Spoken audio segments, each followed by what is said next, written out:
Hello friends, today ஒரு சூப்பரான இன்ட்ரஸ்டிங்கான video தான் நான் உங்களோட ஷேர் பண்ண போறேன். ஃபர்ஸ்ட் டைம் நம்ம சேனலை பார்க்குற ஃப்ரெண்ட்ஸாக இருந்தால் கண்டிப்பாக சப்ஸ்கிரைப் பட்டனை சப்ஸ்கிரைப் பண்ணிவிட்டு வீடியோ பார்க்க ஸ்டார்ட் பண்ணுங்கள். மார்னிங் ஃப்ரெஷ் அப் ஆகிட்டு டீ காஃபி எல்லாமே குடிச்சதுக்கப்புறம் பார்த்தீங்கன்னா ஃப்ரூட்ஸ் எல்லாம் கொஞ்சம் வாங்கிட்டு வந்திருந்தாங்க. அதெல்லாம் பார்த்தீங்கன்னா அந்த பிளேஸில் எடுத்து வச்சுட்டு இருந்தேன். இந்த ஃப்ரூட்ஸ்லாம் நைட்டே வாங்கிட்டு வந்தாச்சு. பார்த்தீங்கன்னா நான் எடுத்து வைக்காமல் அப்படியே வச்சுட்டேன். இப்போ பார்த்தீங்கன்னா காலையில் எழுந்திரிச்ச உடனே அதை எடுத்து வச்சுட்ருக்கேன். இந்த ஃப்ரூட்ஸ் எல்லாமே நான் ஃப்ரிட்ஜுக்குள்ளே வைக்காமல் இந்த காய்கறி ஸ்டாண்ட்லேயே போட்டு வச்சுக்கிறேன். இந்த மாதிரி வைக்கிறனால குழந்தைகளுக்கு தேவையானப்போ வந்து ஒன்று எடுத்து போய் சாப்பிட்டுப்பாங்க. நெக்ஸ்ட்டு வந்து ஆதில் ஜெஸ்ஸி பாப்பாவுக்கு வந்து தோசை ஊற்றிட்டுருக்கேன். எனக்கு ரவுண்ட் ஷேப்பில் வேணாம் அப்படின்னு சொல்லிட்டாங்க. ஸோ அதனால் இந்த மாதிரி ஊற்றி கொடுத்துட்ருக்கேன். ஃபஸ்ட்டு வந்து சாதம் வடிக்கிறதுக்காக தண்ணியை வந்து கொதிக்கிறதுக்கு வச்சிட்றேன். தண்ணி ஹீட் ஆகுங்கள பார்த்திங்கன்னா நம்ம என்னென்ன வேலையெல்லாம் பண்ணிடலாம் அப்படின்னு சொல்லிட்டு பார்க்கலாம். குழம்புக்கு தேவையான அளவு புளி பார்த்திங்கன்னா ஊற போட்டு வச்சிடலாம். அதுக்கப்புறம் பார்த்திங்கன்னா வெங்காயம் பூண்டு இதெல்லாம் உரிச்சு வச்சுக்கலாம். தக்காளியெல்லாம் கட் பண்ணி எடுத்துக்கலாம். நம்ம இன்றைக்கி என்ன லன்ச் செய்ய போகிறோம் அப்படின்னு பார்த்திங்கன்னா மீன் குழம்பு, மீன் ஃப்ரை, அப்புறம் பார்த்திங்கன்னா ஒயிட் ரைஸ், அவ்வளவுதான். தக்காளியோட அளவு பார்த்திங்கன்னா மொத்தமே 4 எடுத்திருக்கேன். 4ல் 2 பார்த்திங்கன்னா அரைக்கிறதுக்கும் 2 பார்த்திங்கன்னா தாளிக்கிறதுக்கும் யூஸ் பண்ணியிருக்கேன். இப்போ மிக்ஸி ஜாரில் 2 தக்காளி, கொஞ்சமாக தேங்காய், கொஞ்சமாக பார்த்திங்கன்னா வெங்காயம் இதெல்லாம் சேர்த்து நல்ல நைஸ் பேஸ்ட்டாக அரைச்சி எடுத்துக்கிறேன். இந்த தேங்காய் தக்காளி வெங்காயம்லாம் நல்லா நைஸ் பேஸ்ட்டாக அரைச்சி எடுத்துக்கணும். குழம்புல வந்து தேங்காய் சேர்த்துக்கிறதே தெரியக்கூடாது, அந்தளவுக்கு அரைச்சி எடுத்துக்கணும். அப்போ தான் குழம்பு வந்து டேஸ்ட்டாக இருக்கும். இப்போ ஃப்ரை பண்ணுறதுக்கு தேவையான மீனை வந்து நல்லா அலசி எடுத்துக்கலாம். மீன் வந்து வாங்கும்போது எப்போயுமே நம்ம கொஞ்சம் பெரிய மீனாக பார்த்து வாங்கணும். அப்போ தான் பீஸ் வந்து சூப்பராக இருக்கும். நம்ம கட் பண்ணி வாங்கியிருக்க மீனோட துண்டு பாருங்கள் எவ்வளோ அழகாக இருக்குது அப்படின்னு சொல்லிட்டு. மீன் பீசஸ்லாம் நல்லா இந்தளவுக்கு பெரிய துண்டுகளாக இருக்கும்போது எடுத்து சாப்பிட்றதுக்கு பார்த்திங்கன்னா ரொம்பவே சூப்பராக இருக்கும். நம்ம முள்ளை எடுக்கிறதும் பார்த்திங்கன்னா ரொம்பவே ஈஸியாக இருக்கும். மீன் ஃப்ரை பண்ணுறதுக்கு மசாலா சேர்த்து நல்லா ஊற வச்சு விட்டுறலாம். ஃபஸ்ட்டு ஒரு பவுலில் 1.5 டேபிள் ஸ்பூன் இஞ்சி பூண்டு பேஸ்ட் சேர்த்துக்கலாம். கொஞ்சமாக உப்பு சேர்த்துக்கலாம். அப்புறம் பார்த்திங்கன்னா லெமன் சேர்த்துக்கலாம். ஜேபி மீன் மசாலா பார்த்திங்கன்னா நான் சேர்த்துக்கிறேன். நல்லா பெரிய ஸ்பூனில் 2லேருந்து 3 டேபிள் ஸ்பூன் அளவுக்கு சேர்த்துக்கிறேன். அப்புறம் பார்த்திங்கன்னா கொஞ்சமாக மிளகாய்த்தூள், அப்புறம் கொஞ்சம் தண்ணி சேர்த்து நல்லா மிக்ஸ் பண்ணி எடுத்துக்கலாம். கண்டிப்பாக இந்த மாதிரி ஒரு டைம் மீன் பொரிச்சு பாருங்கள். ரொம்பவே டேஸ்ட்டாக ரொம்பவே சூப்பராக இருக்கும். இப்போ நம்ம க்ளீன் பண்ணி வச்சுருக்க மீனை வந்து இதில் ஆட் பண்ணிக்கலாம்.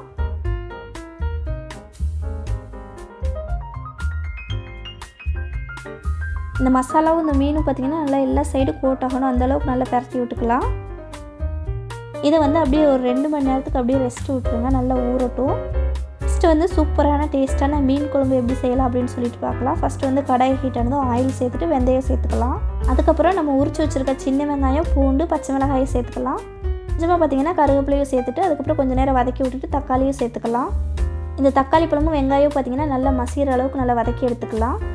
சைடு ஒரு பவுலில் நம்ம அரைச்சி வச்சுருக்க தேங்காய் வெங்காயம் தக்காளி பேஸ்ட்டை வந்து ஒரு இதில் சேர்த்துட்டு அதுக்கப்புறம் கொஞ்சமாக புளி தண்ணி சேர்த்துக்கலாம். 3 டேபிள் ஸ்பூன் கொத்தமல்லி பொடி, 2 டேபிள் ஸ்பூன் மிளகாய்த்தூள், அதுக்கப்புறம் பார்த்திங்கன்னா கொஞ்சமாக மஞ்சள்தூள் சேர்த்துருக்கேன்.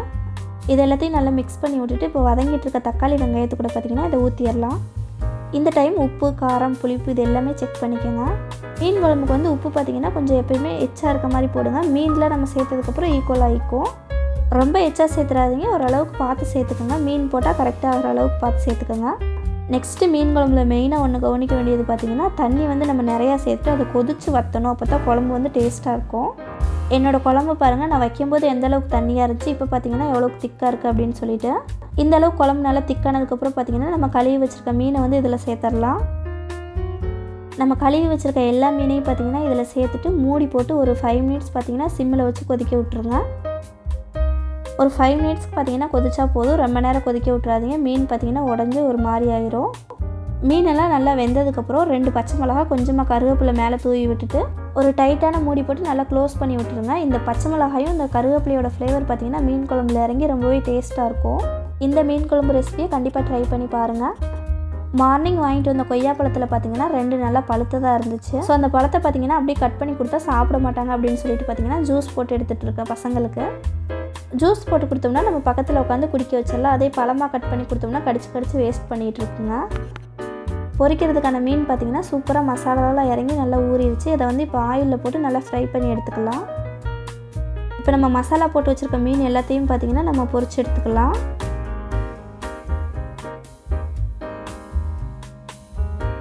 மசாலா தடவி வச்சுருந்த எல்லா மீனையுமே பார்த்திங்கன்னா நல்லா கிறிஸ்பியாக பொரிச்சு எடுத்தாச்சு. இந்த ரெசிபியுமே ரொம்பவே சூப்பராக டேஸ்ட்டாக இருக்கும். கண்டிப்பாக ட்ரை பண்ணி பாருங்கள்.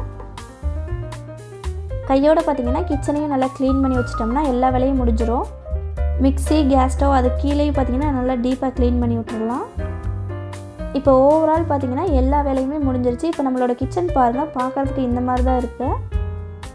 இன்றைக்கான வீடியோ பார்த்தீங்கன்னா அவ்வளோதான். இந்த வீடியோ பிடிச்சிருந்தா லைக் பண்ணி சப்ஸ்கிரைப் பண்ணிக்கோங்க. நெக்ஸ்ட் ஒரு சூப்பரான இன்ட்ரெஸ்டிங்கான வீடியோவில் பார்க்கலாம். தேங்க்யூ.